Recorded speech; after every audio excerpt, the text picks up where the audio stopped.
edition of the ZX-6R 636 will feature, among other changes, a larger displacement engine and a new fairing. This new Supersport will join several other new generation bikes which were introduced since WorldSBK regulation changes in 2022. The Ninja's engine displacement upgraded from 599cc to 636cc. Preparing its World Supersport debut, the sole full-time Kawasaki's rider Jeremy Ilkoba completed some testing programs in Europe with his new bike.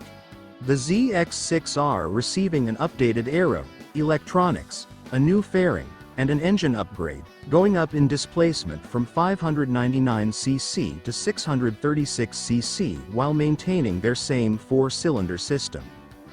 The previous version 599cc version of the Ninja first competed in World Supersport back in 2002, distinguishing itself to the world when it propelled Kenan Sofuoglu to 3 Riders' Championships.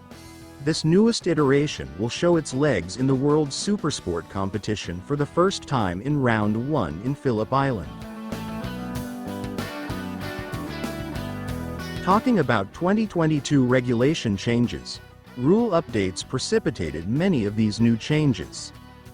To adapt to changing customer trends, emissions regulations around the world, and allow more manufacturers to enter into the World Supersport category, the Supersport Next Generation regulations, which set the table for these new models to be introduced.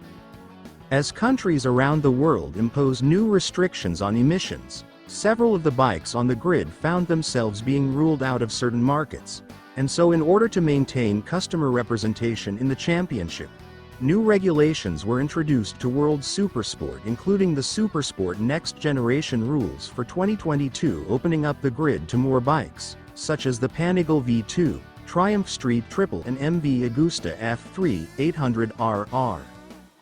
These bikes were the first of the new generation which were introduced in 2022 when the rule changes in effect permitted their homologation. The Kawasaki Ninja 636 will be accompanied by another newcomer, the Yamaha R9, which will also make its debut in the 2025 season. The new bikes on the grid and their teams still growing accustomed to them, this season's title looks to be up in the air, making for an interesting season of racing to come.